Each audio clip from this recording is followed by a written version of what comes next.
다음 들어가겠습니다. 들어가시면 이제 그 고정금리와 변동금리로 이제 들어가도록 하죠. 그래서 이제 일단은 여러분이 교재를 어디를 펴시냐면 쭉 넘겨보세요. 넘기시면은 페이지를 보시게 되면은 일단 331페이지로 가시면은 331페이지로 가시면은 주택금융의 금리 방식과 상환 방식이라는 단어가 있죠. 그죠? 여기 이제 우리가 들어갈게요. 자, 그럼 331페이지로 가시면은 아까 331페이지로 가시면은 자, 금리가 무슨 금리와 무슨 금리가 있다고 말씀드렸죠? 고정하고 변동이라는 거죠. 그죠? 그러니까 고정이라는 거는 바뀌어요. 금리가 안 바뀌어요. 안 바뀌고 변동 바뀌죠. 그죠? 이 두 가지 이제 보는데 자, 이거 이제 두 가지 보기 전에 자, 우리가 좌측에 보시면은 330페이지로 가시면은 거기에 주택금융의 관련 위험이라는 단어가 있죠. 찾으셨습니까? 요거는 그 대출자 위험이라고 적어 놓으세요. 대출자. 그러니까 은행이 안고 가는 거예요. A은행이 은행에 대한 위험이다. 대출자의 위험을 요거를 이제 얘기를 해요. 그러면 이제 첫 번째 보시면 채무 불이행 위험이라는 단어가 있나요? 찾으셨습니까? 자, 이게 뭐냐면 자, 채무 불이행이다. 위험이다. 자, 채무를 불이행할 수 있다는 거죠. 그럼 차입자가 원리금에 대한 채무 상환 의무를 이행했어요? 이행하지 않았어요? 않았죠. 그래서 우리가 어떻게 이제 시험 문제가 나오냐면요. 2번에다가 배포쳐 보세요. 이게 이제 시험에 나오는데 자, 채무불이행은 대출 실행 이후에 저당권이 설정된 후에 차입자의 소득이 감소되거나 소득이 감소되면 채무를 상환하는 능력이 떨어지죠. 감소되고요. 또 담보가치가 대출 잔고보다 낮은 수준으로 하락한다라는 단어가 있죠. 그죠? 찾았나요? 자, 이게 뭐냐면 이거요. 우리가 아까 이게 참 위험한 건데 자, 왜 채무불이행 위험이 이제 되냐면 아까 LTV라는 자체가 뭐냐면 대부 비율이에요. 대부 비율. 그러니까 담보 인정 비율인데 자, 만약에 내가 1억짜리를 70%를 빌렸어요. 그럼 7천만 원이잖아요. 그죠? 근데 이제 뭐가 문제냐면 자, 처음부터 100% 빌려주는 데가 없잖아요. 그죠? 근데 뭐냐면 시간이 지나면 그냥입니까? 부동산 가치가 하락될 수도 있습니까? 하락되죠. 그럼 얘가 만약에 7천만 원이 되면 100% 되고요. 더 떨어질 수도 있다는 얘기죠. 그죠? 그럼 어떻습니까? 얼마를 지금 빌렸는데요? 7천인데 부동산 가치가 떨어질 수도 있죠. 그러면 채무를 이행하겠어요? 안 하겠어요? 안 하는 일이 발생될 수 있다는 거죠. 아시겠습니까?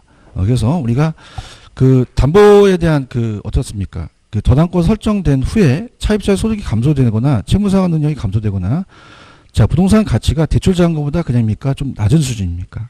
그죠? 그럼 집값이 떨어질 수도 있다는 얘기죠. 그죠? 이해하셨습니까? 그럼 우리가 채무불이행 위험이 커진다는 얘기예요. 이게 굉장히 위험하거든요. 그죠? 이렇게 보시면 되고요. 그 다음에 이제 조기상환 위험이라든지 유동성 위험은 제가 나중에 뒤에 내용과 이제 후술해서 말씀을 드리도록 하고요. 그 다음에 이제 만약에 법적이라는 건 은행이 법이 안 바뀌어요. 바뀔 수도 있어요. 법적 규제를 대출자한테 할 수 있죠. 그것도 위험할 수도 있는 거죠. 그죠? 이렇게 보시는데 법적 위험은 잘 안 나옵니다. 그래서 보시고요. 그럼 고정이자율과 변동이자율을 갖고 이제 우리가 따져보겠는데요. 자, 용어 정리예요. 고정이자와 이제 변동이자는 좀 용어 정리를 좀 우리가 들어가보도록 하죠. 자, 그러면 여러분이 말 그대로 고정이자율이라는 것은 이자가 바뀝니까? 이자율이 고정돼 있습니까? 변동이 바뀌는 거죠. 그죠? 그래서 이렇게 본다면 변동이자가 바뀌어요. 자, 그러면은 자, 고정이자를 설정하는 이 저자분께서 해놓으신 게 잘 해놓으셨는데 대출 당시 명목이자와 약정이자와 실질이자 예상인플레이션이라는 단어가 있나요? 찾았습니까? 그러니까 대출 당시 명목이자라는 것은 대출 당시 만약에 4%로 계약을 했다. 그럼 계약이자라고도 하고요. 그 다음에 요걸 이제 저당이자라고 해요. 그러니까 실질적으로 갑돌이가 받은 이자를 얘기합니다. 그래서 그거는 약정이자라고도 이제 얘기하고요. 약정. 계약한 거다. 그러면 이제 요거는 어떻게 이제 우리가 구성이 되냐면 실질이자율에다가 자, 실질이자율에다가 그 다음에 실질이자에다가 예상 인플레이션을 더해요. 그죠? 그럼 뭐냐면 예상 인플레이션을 더하는 게 들어보세요.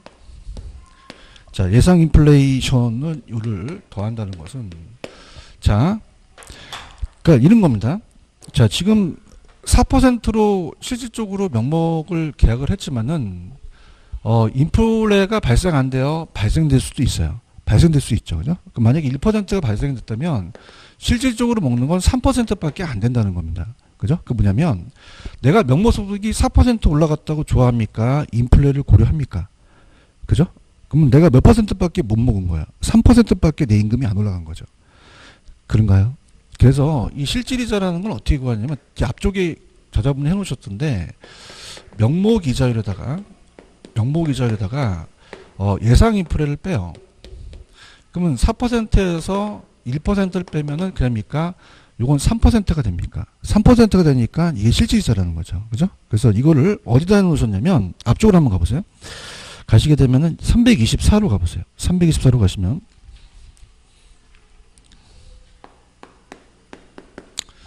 자, 오른쪽에 명목이자와 실질이자라는 단어가 있을 겁니다. 찾았습니까? 그럼 명목은 어떻게 돼요? 아까 드러난 거니까 명목은 어떻게 돼요? 계약한 이자죠. 그래서 인플레이션을 감안하지 않은 이자를 말한다.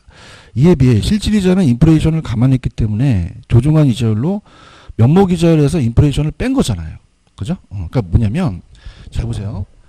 자, 갑돌이가 명목적으로 4%가 소득이 올라갔다고 줘야 돼요. 인플레를 고려해야 돼요. 그죠? 그럼 인플레가 1% 올라갔다 하면 자기가 4%를 먹은 게 아니거든요. 그죠? 그럼 그냥입니까? 3%밖에 안 올라간 겁니까? 안 올라간 거죠. 그러면 실질이자는 뭐에서 뭘 빼야 돼요? 명목에서 예상 인플레를 빼야지만 실질이자가 나온다는 얘기죠. 무슨 말씀인지 아시겠습니까? 분위기 안 좋은데. 변동이에요? 고정이에요? 고정이죠. 그럼 은행은 지금 4%로 계약을 했죠. 그죠? 네, 은행은 4%로 계약한 게 그냥입니까? 인플레이션을 발생할 걸 예상했습니까? 그러면 그냥에 대해 더 받아야 돼요. 더 받아야 되죠. 그죠? 그럼 실질적으로 지가 받은 건 3%라는 생각을 하는 거죠. 이해하나요? 그러면 어떻게 돼요? 얘는 어떻게 됩니까? 자체적으로 그럽니까? 예상 인플레를 더했습니까? 더한 거죠. 이해하셨습니까? 이렇게 합니다. 그래서 우리가 실질이자라는 자체는 인플레이션을 반영한 이자로 명목에서 예상 인플레를 빼서 난 3%밖에 안 먹으니 1%만큼 더 달라는 거죠. 아시겠습니까? 이렇게 그래서 보시면 되고요. 좌측에 보세요. 좌측에 보시면은 약정이자율이라는 단어가 있나요? 맨 밑에 찾았습니까? 요게 약정이에요. 4%로 약정을 한 거죠. 그래서 대출자와 차입자 간의 계약으로 결정된 이자율로 그러니까 계약이자율, 표시이자율, 대출이자율, 저당이자율, 명목이자율로 하거든요. 근데 시장이자율이라는 것은 대출자나 차입자 무관하게 시장에서 결정되는 이자를 시장이자라고 하거든요. 찾았죠, 그죠? 자, 이렇게 되면 아까 넘기시면은 그걸 이해하실 수 있습니다. 자, 그러면은 331페이지로 가시면 331로 가시면은 자, 그러면 명목으로 계약됐다는 거는 은행이 그냥입니까? 인플레를 고려했습니까? 고려해서 3% 달라는 거예요? 1%를 더 달라는 거예요? 더 달라는 거죠. 아시겠습니까? 그죠? 그러면 실질적으로는 4%지만 자기가 그냥입니까? 인플레를 예상한 겁니까? 예상했으니까 자기는 실질적으로 3%밖에 안 먹는다는 걸 생각하는 거죠. 이해 갔나요? 네, 그래서 밑에 가시면은 맨 밑에 331페이지 고정이자율의 대출이란 고정금리 대출 계약 당시 약정된 금리로 초기부터 만기까지 똑같죠. 그래서 저당기간 동안에 고정된 이자로 적용시켜요. 그럼 여러분들 거기 밑에 보시면은 대출 약정 명목이자는 실질에다가 예상 인플레를 더한다라는 얘기 이해하셨습니까? 근데 이번에다가 체크를 해보시면 실제 인플레이션이 대출 시점의 예상보다 높다면 대출 기간의 수익성이 악화될 가능성이 높다라고 돼 있죠. 그죠? 무슨 말이냐? 예상해요. 나중에 예상치 못할 수도 있어요. 못할 수도 있죠. 자, 갈게요. 지금 얼마로 그냥 계약서를 써버렸죠? 4%죠. 그렇죠? 근데 인플레가 반영이 되면 5%로 고칠 수도 있거든요. 그죠? 근데 이건 못 고쳐요. 그죠? 그러면 어떻게 됩니까? 예상치 못한 1%가 됐다는 것은 실제는 1%예요. 2%가 실제예요. 실제죠. 그죠? 그럼 그냥요. 은행이 손해를 봐요. 손해를 보죠. 제가 이제 좀 분위기 안 좋거나 예상을 했지만 자, 이 4% 바뀝니까? 안 바뀝니까? 대답해주세요. 바뀌어요, 안 바뀌어요? 안 바뀌면 자기 실질이자가 빠질 수밖에 없는 거죠. 왜요? 그냥요, 실제가 더 높아졌어요. 높아졌잖아요. 예상치 못한 인플레가 또 발생됐다는 거죠. 이해갔나요? 다시 할게요. 지금 몇 퍼센트로 했죠? 그럼 올려요, 못 올려요? 못 올려요. 그렇죠? 근데 예상했어요. 예상치 못한 게 나왔어요. 못한 게 지금 실제 나왔다는 거죠. 그죠? 그럼 거기다 가산을 못 하잖아요. 그러면 여기다 빼니까 자기 이자율이 깎아질 수밖에 없다는 거죠. 이해갔죠? 그죠? 그럼 대출 기간은 수익성이 악화된다는 얘기죠. 그래서 시험 문제가 대출 기간은 손해를 보고요. 차입자가 오히려 이득을 보죠. 왜? 차입자한테 전가가 안 되니까. 그렇죠? 그래서 차입자가 이익을 보기 때문에 자, 그러면 고정은 바뀝니까? 안 바뀝니까? 안 바뀌어버려요. 그래서 은행이 처음부터 많이 받으려고 그래요. 그죠? 그래서 대출 시점에서는 고정이 더 높습니다. 무슨 이자가 높다? 고정. 왜요? 인플레를 가산을 해야 되니까 더. 맞나요? 그래서 고안한 게 무슨 이자율이죠? 변동입니다. 그죠? 그럼 어떻게 됩니까? 4%에서 그냥입니까? 차입자한테 1%를 넘겨야 됩니까? 넘기죠. 그 인플레가 나올 때마다 1%를 가산시키는 거예요. 이해갔나요? 그러면 1%를 그냥입니까? 이걸 전가시킵니까? 야, 너 5% 내라는 거죠. 그죠? 그래서 인플레에 대한 위험을 우리가 막기 위해서 변동이자라는 게 만들어진 거예요. 그런가요? 그럼 이건 누구한테 그 위험이 전가되죠? 차입자죠. 그죠? 맞나요? 그럼 차입자가 위험하니까 처음부터 얘한테 이자를 높게 부담하면 안 하겠죠. 그럼 처음에는 그냥요, 고정이 높아요. 고정이 더 높은 거죠. 아시겠습니까? 이렇게 해서 무슨 얘기인지 아시겠죠? 그죠? 그래서 이제 보는데, 자, 지금 위험이 두 가지가 있어요. 자, 보세요. 자, 지금 이 명목에 대한 4%가 바뀌었나요? 이 4% 계약이자는 고정돼 있나요? 근데 시장의 금리가 바뀔 수 있죠. 그렇죠? 그럼 자, 만약에 시장 이자율이 굉장히 낮아졌어요. 요즘 왜 기준금리가 낮아진다는 얘기 들으셨나요? 그래서 시장 이자가 굉장히 낮아질 수도 있는 거죠. 그렇죠? 그러면 자, 2%밖에 안 돼요. 말도 안 되죠. 그죠? 그러면 차입자는 조기 상환합니다. 무슨 상환한다?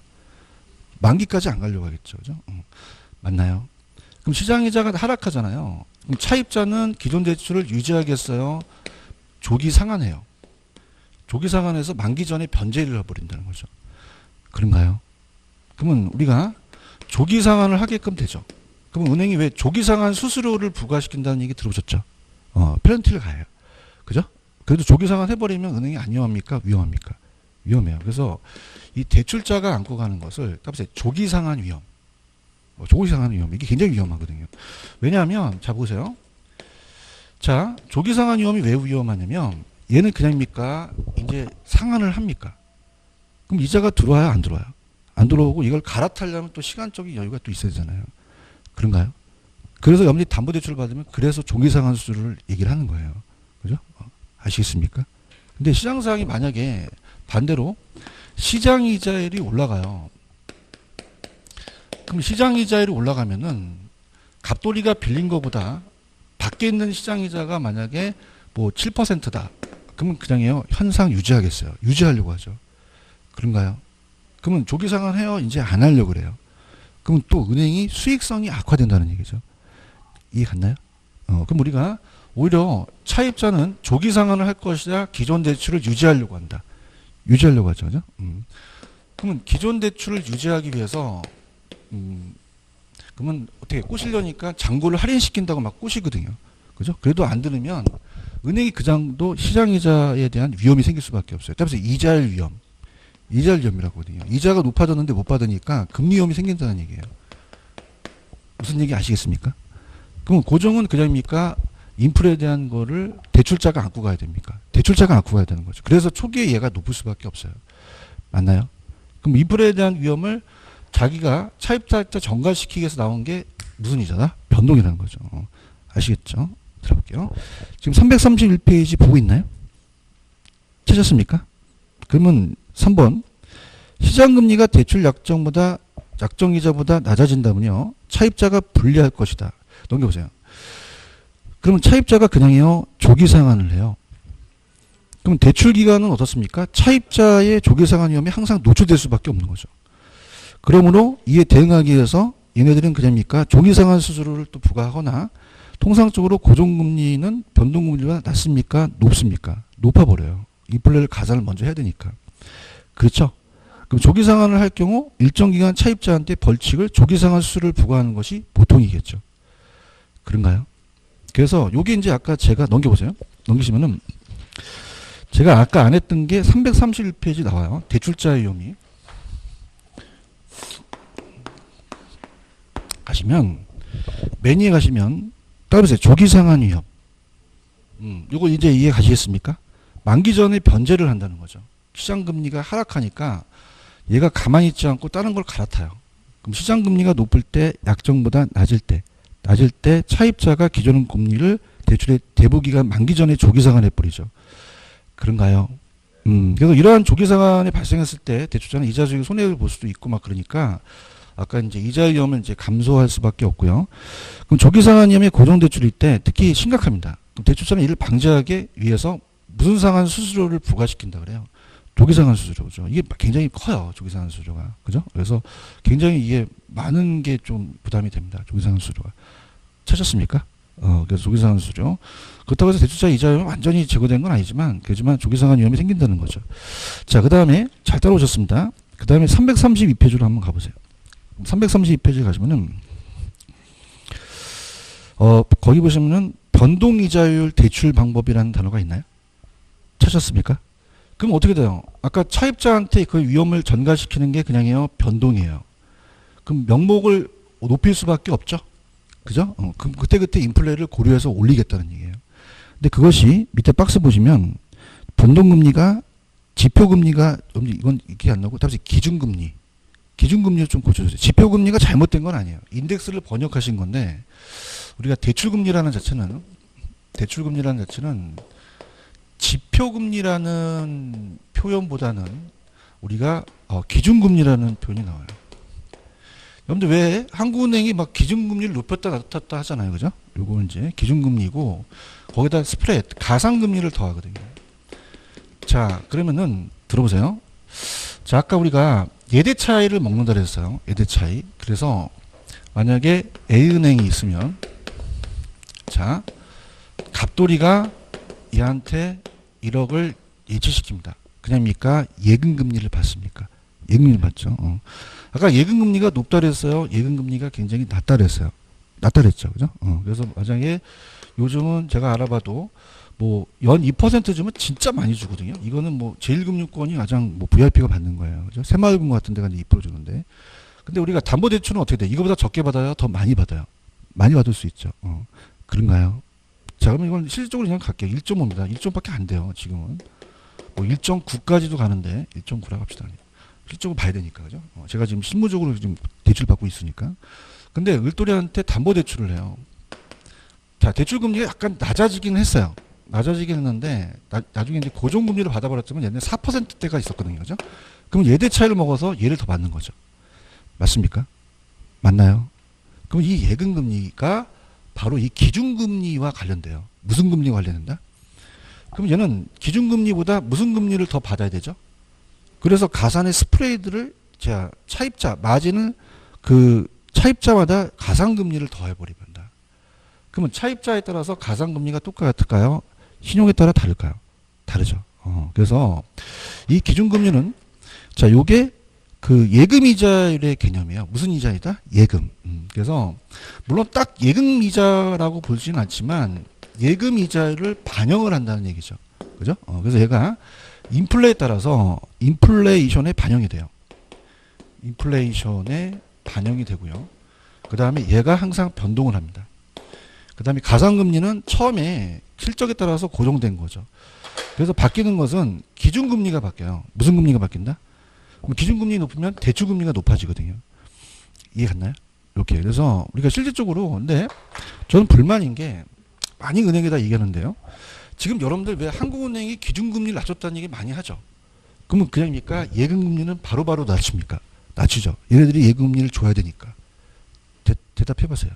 근데 대출금리를 낮춘다 안 낮춘다? 안 낮춘다. 아시네. 왜? 가상금리만 많이 받으려고 그래요. 그러니까 은행 자체가 한국은행의 기준금리가 낮아더라도 실질적으로 은행의 그런 어떤 갑질에 의해서 대출금리가 낮아지지 못한다는 거예요. 무슨 말씀인지 아시겠습니까? 은행 직원도 인정하더라고요. 그죠? 왜냐면 은행도 먹고 살아야 되니까. 그래서 이 가상금리는 은행이 조종이 돼요. 지네들 마음대로 여기에 대한 그 마진을 차입자의 연체 실적이라고 하더라도 이걸 가지고 장난친다고 뉴스 한번 나왔거든요. 이해 갔나요? 그럼 바뀌는 거는 가산이 바뀌어요? 기준이 바뀌어요? 기준이 바뀌는 거죠. 그죠? 아시겠죠? 가산은 미리 정해놓고 이제 가는 거죠. 이해하셨습니까? 그래서 이게 오른쪽 보시면은 CD가 뭐냐면 따보세요. 양도성 예금 증서. 찾으셨습니까? 자, 얘는 3개월마다 조정이 돼요. 그게 무슨 말이냐? 3개월마다 정도의 단기 자금을 조달하기 위해서 발생한 어음 증서예요. 만기가 되면 은행이 예금 증서 소지자한테 액면 금액을 지급합니다. 근데 그 전에 이자를 주거든요. 이게 바로 따보세요. 예금이자. 그러니까 예금이자를 가지고 은행이 자금을 유통한 거죠. 무슨 말씀인지 아시겠습니까? 근데 이제 이 증서가 양도되기도 하는데 밑에 보시면은 한글로 코픽스라고 적으세요. 코픽스. 따라해보세요. 자금 조달 비용 지수. 자, 얘는 기간이 길어요. 6개월에서 1년인데, 자, 자금을 조달하려면 그냥입니까? 비용이 나갑니까? 비용이 나가죠. 그래서 이 CD가 이 안에 상품이 일로 들어가거든요. 그죠? 코픽스는 그냥입니까? CD보다 좀 다양합니까? 다양하죠. 그래서 우리가, 어때요? 이 조달 비용을 가중평균해요. 예금에. 예금은행에. 그래서, 새로운 주택담보대출이 나온 거거든요. 무슨 말씀인지 아시겠죠? 그죠? 이렇게 해서, 일단 이렇게 가세요. CD나 자금 조달 비용 지수 코픽스는 다 그냥이에요. 기준금리에 들어가요. 기준금리에 들어간다는 말 머릿속에 두세요. 아시겠습니까? 그 내용은 읽어보시고. 그럼 자치기 갈게요.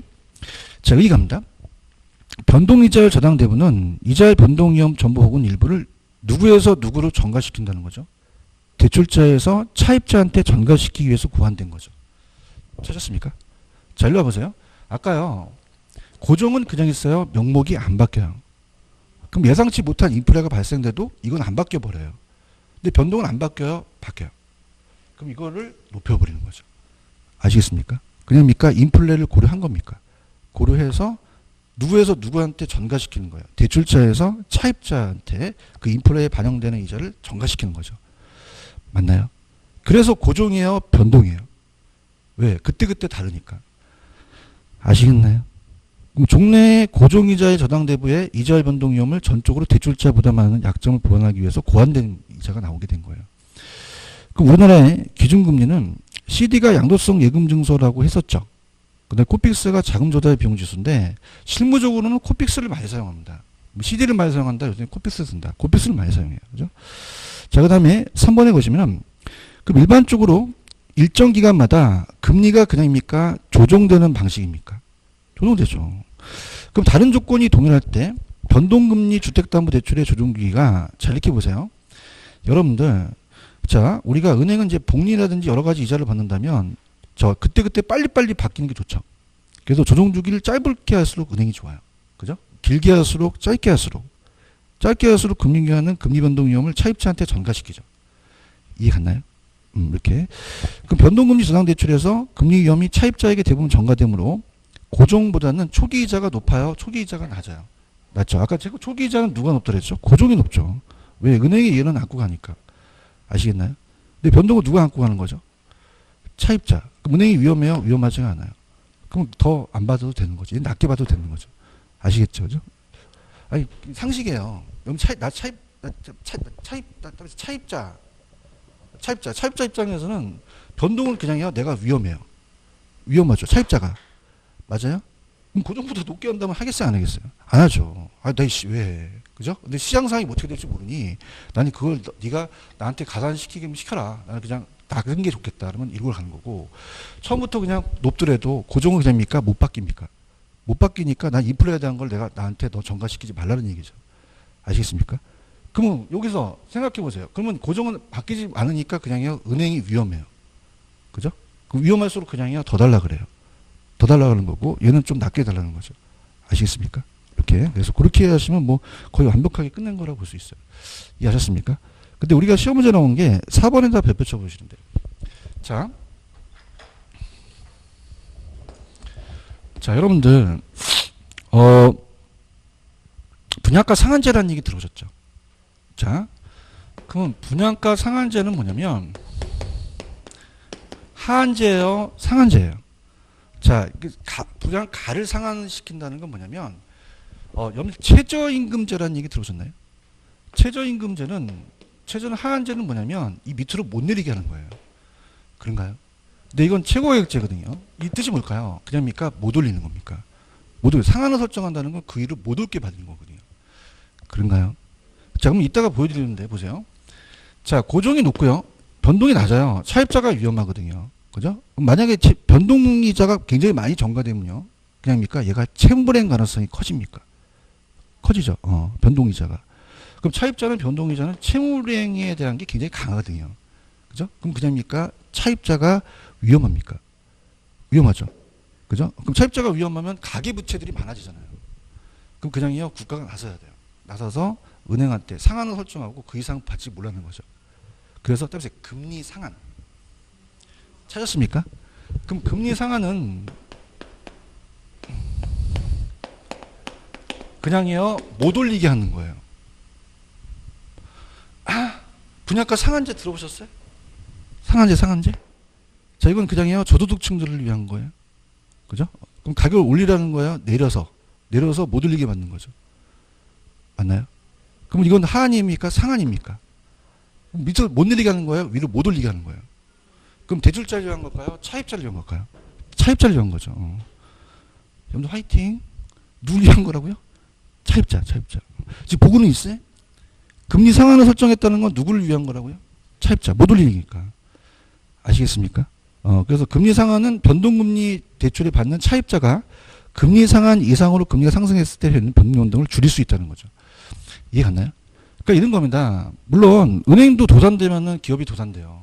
그죠? 근데 그냥입니까? 가계대출이 중요합니까? 중요하니까 너 마음대로 너 막 10% 막 있다고 해서 막 차입자한테 전가시키지 말라는 얘기예요. 그럼 그냥요, 상한선을 설정해요. 올려요, 못 올려? 누굴 위한 거예요? 차입자를 위한 거죠. 아시겠습니까? 이렇게. 그래서 아까 제가 채무불이행이 어딨냐면 330페이지 가볼게요. 330페이지를 가시면은 아까 여러분들 채무불이행 위험이라는 게 있었죠. 자, 맨 밑에 갑니다. 3번 지금 이제 얘기할 수 있어요. 채무불이행 위험의 정도는 금리 조건에 따라 달라질 수는 있지만 변동금리로 대출이 이루어지는 경우 금리가 급등하고 금리 조정기가 짧을수록 커진다는 얘기가 있나요? 찾았습니까? 그럼 이 채무불이행을 차입자가 더 안고 갈 수 있다는 얘기죠. 이해하셨습니까? 이렇게 보시면 되고요. 됐습니다. 자, 그러면 우리가 정리를 좀 해볼게요. 자, 정리를 해본다면은 들어보세요. 자, 고정은 바뀌어요? 고정은 안 바뀌어요? 그럼 명목이 바뀝니까? 명목은 계약이자가 고정돼 있습니까? 고정돼 있어요. 맞습니까? 그러면 그냥입니까? 이 이자를 더 받아야 됩니까? 그러면 실질이자만 더 해야 돼요? 예상도 고려해야 돼요. 고려하고 위험하는 조기상한 위험이 있기 때문에 위험할 중을 더 더해야 된다는 거죠. 그래서 변동보다 고정이 이자가 높다라는 얘기죠. 맞나요? 자, 고정금리는 대출자의 위험에 노출되어 있어요. 왜냐하면 시장이자가 낮아지게 되면 그냥요, 차입자가 조기상환 해버려요. 그죠? 그러면 그냥입니까? 대출자가 위험합니까? 조기상환 위험이 생길 수도 있고요. 금리가 상승하면 반대로 조기상환할까요? 기존 대출을 유지하려고 할까요? 그럼 수익성이 더 악화될 수 있는 거죠. 아까 같이 요게 이 인플레가 올라갔다는 건 금리가 올라간 거거든요. 아시겠습니까? 그래서 은행이 초기에 많이 받을 수밖에 없다는 거죠. 그래서 고안한 게 그냥이요, 변동이에요. 변동은 누구한테 그 위험을 전가시키려는 거죠? 차입자죠. 그죠? 맞습니까? 그럼 그냥이요, 인플레에 따라서 반영이 돼요. 반영이 되죠. 기준금리라는 게 있잖아요. 그렇죠? CD는 3개월 내는 6개월마다 얘가 높아진다는 거죠. 그렇죠? 그래서 바뀌는 거는 가산이 바뀌는 게 아니라 기준이 바뀌는 거예요. 가산은 그냥입니까? 처음부터 고정이 됩니까? 고정이 돼서 차입자 연체 시책 따라서 처음에 잡아놓거든요. 무슨 말씀인지 아시죠? 근데 이걸 적게 잡아요? 많이 잡아요? 처음부터 많이 잡으니까 이제 조정 자체가 아니라 이제 여기다가 장난을 치는 거죠. 아시겠습니까? 그럼 바뀌는 건 가산이 바뀝니까? 기준이 바뀝니까? 기준이 바뀌는 거야. 가산이 바뀌는 게 아니죠.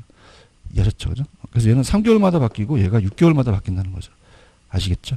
그럼 은행 입장에서는 변동은 빨리 바뀌어야 되잖아요. 조정 주기가 짧을수록 빨리빨리 전가시킬 수가 있다는 거죠. 그런가요? 근데 차입자가 그냥입니까? 채무불이행 가능성이 높아집니까? 그죠? 그래서 자, 분양가 상한제처럼 그냥입니까? 상한을 설정합니까? 그러면 그 이상 올려받을 수 없죠. 누굴 위한 거죠? 차입자를 위한 걸 만들어 놓은 거죠. 이해하셨습니까? 이렇게 해서 고정금리와 변동금리가 시험에 나올 가능성이 있어요. 아시겠습니까? 그래서 시험 문제 자주는 출제하는데 한 별표 2개 정도 제가 드리거든요. 그래서 별표 2개짜리고, 그러면 시험 문제 좀 여러분들한테 추천해 드리는 건 밑에 가시면은 오른쪽에 하단에 주택금융의 원리금 상환 방식의 원금 균등 방식이 있죠. 그죠? 이거 추천할게요. 별표 3개 치세요. 원리금 상환 방식이 시험에 나와요.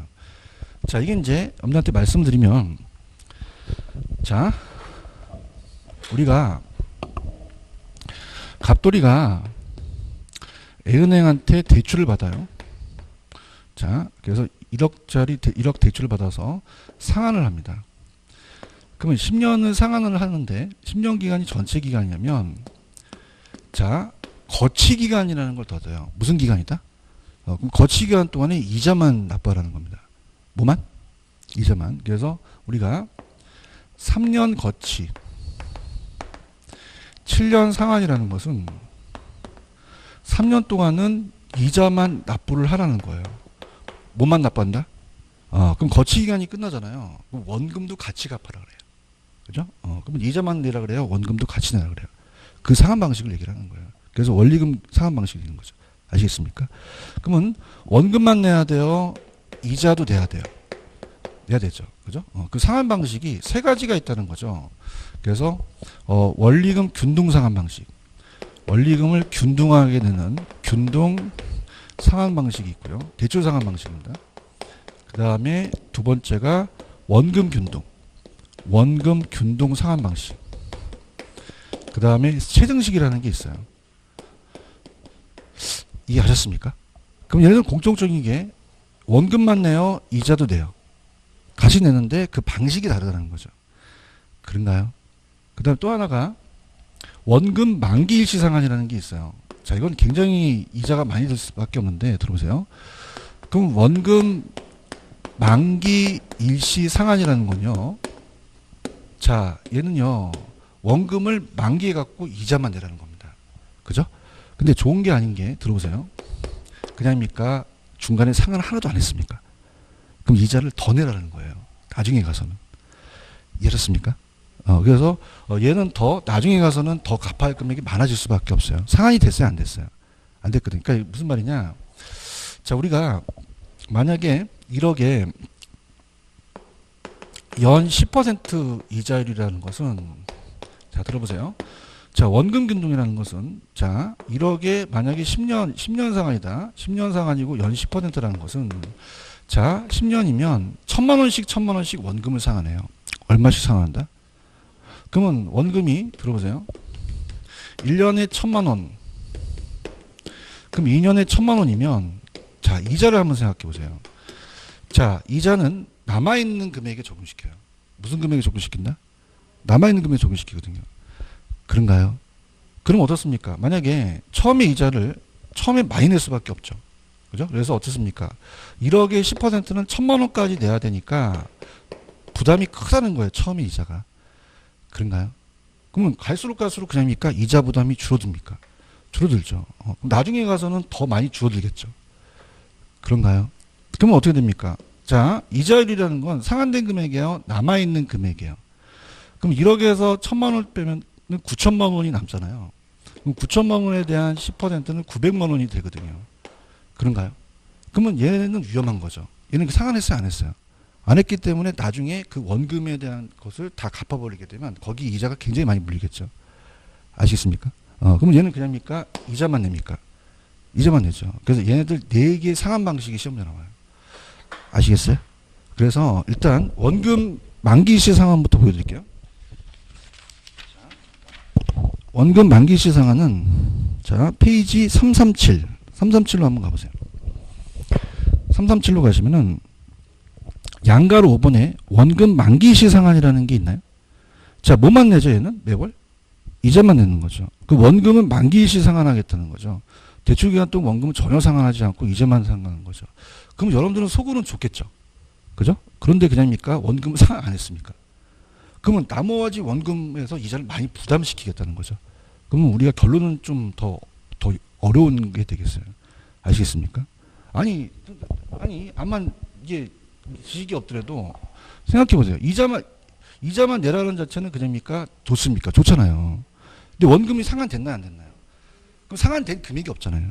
그럼 나중에 가서는 이자가 더 많이 불겠죠. 맞습니까? 그래서 이거를 거의 안 쓰고 이상한 방식을 많이 쓴다는 얘기죠. 그죠? 서로 불편하니까. 자, 은행은 그냥입니까? 회수를 해야 됩니까? 그렇죠. 회수 위험도 있거든요. 은행. 이자만 부담하는 게 아니에요. 그래서 원금 만기 시장은 거의 다 안 써요. 안 쓰고 원리금 균등, 원금 균등, 체증식을 많이 사용한다는 거죠. 이해 가셨죠? 근데 이제 미리 좀 말씀을 드리지만, 자, 이 체증식은 신혼부부예요. 그럼 젊은 신혼부부는 소득이 많아요? 소득이 적어요? 적기 때문에 처음에 못 내죠.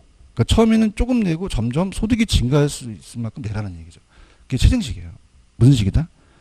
체증식이고, 원리금을 같이 낼지, 원금을 내고 이자를 냈지, 그죠? 원리금 균등은 원리금이 똑같아요. 원금 균등은 됩니까? 원금이 똑같습니까? 그죠? 근데 그냥인데요, 이자도 들어가 있어요. 들어가 있죠. 그래서 이렇게 해서 얘 상환 방식이 거의 시험 문제 90% 나와요. 아시겠습니까? 다시 한번 할게요. 다음 시간 가기 전에. 얘는 그냥요, 원금 상환 안 했어요. 언제 상환해요? 만기에. 그런가요? 그럼 얘는 자주 출제가 되는 게 아니라 얘네 세 가지를 물어본 거죠. 얘는 그냥요, 거치 기간이 있어요. 그죠? 뭐만 내죠? 그 기간이 끝나면 그냥요, 다 상환하라 그래요. 뭐 다 내라 그래요. 원금과 이자라는 거죠. 맞습니까? 그럼 원금과 이자를 같이 상환하는 방식이 같다, 방법이 다르다. 다르다는 거죠. 아시겠습니까? 그래서 요거 중요합니다. 조금만 쉬었다가 갈게요. 요건 제가 이 세 가지 방식을 좀 전체적인 걸 보여드리도록 하겠습니다. 좀 쉬었다가 가겠습니다.